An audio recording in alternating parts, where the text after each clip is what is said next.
Hey everyone, my name is Nick and today I'm going to show you how to switch spaces in Arc browser on Windows 11.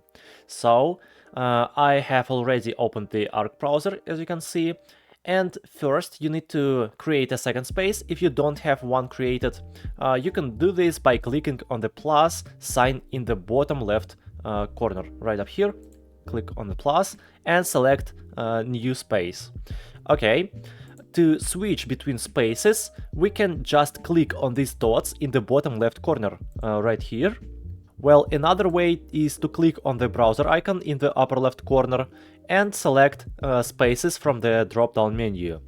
Okay, and under the second line you can see all the spaces that have ever been created. So clicking on one of them will take you to that space. You can also see that there are keyboard shortcuts to switch between spaces, Alt plus space number.